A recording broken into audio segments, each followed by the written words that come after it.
Ladies and gentlemen, Becker is my family viewer. ஏய் ஏன் உங்களுக்கெல்லாம் கொட்டை எடுத்துருக்கா அப்படி நிக்கிறீங்களே? எதுக்குப்பா எல்லாரும் எந்திரிச்சு நிக்கிறீங்க? உட்காருங்க. ஏய் என்ன ஒரே அலப்பறையா இருக்கு என்ன? எல்லாம் காய அடிச்சு விட்ட கண்ணுக்குட்டி மாதிரி நின்னுக்கிட்டு கிடக்கு. ஆத்தாடி. உங்களெல்லாம் இந்த கவட்ட கம்பு வச்சுக்கிட்டு பிழிஞ்சிரணும்.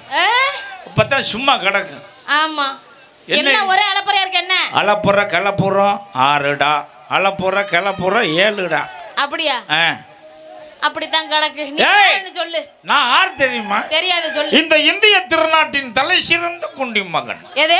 குடிமகன். குடிமகன் முகரை பாரு. அப்படிப்பட்ட என்ன நீ எப்படி வச்சிருந்திருக்கன்னு? எப்படி வச்சிருக்கன்னு? தவளுக்காரன் வச்சிருந்த மாதிரி வச்சிருந்திருக்கன்னு. எனக்கு பெரியப்பா வேணும். பெரியப்பண்ணா? ஆமா. பெரிய பன்னடி பன்னிக்குட்டி சேவிங் பண்ண மாதிரி இருக்கிறான். நல்லதாய் அழகா இருக்காரு. அழகுன்னு அழகு. அவன் ஒரு அழகு. அழகுதான். அவன் மூஞ்சிய பாத்தியா? கோழி பீய பேண்டு கிளச்சது மாதிரியே வச்சிருக்கான். ஐயோ. என்ன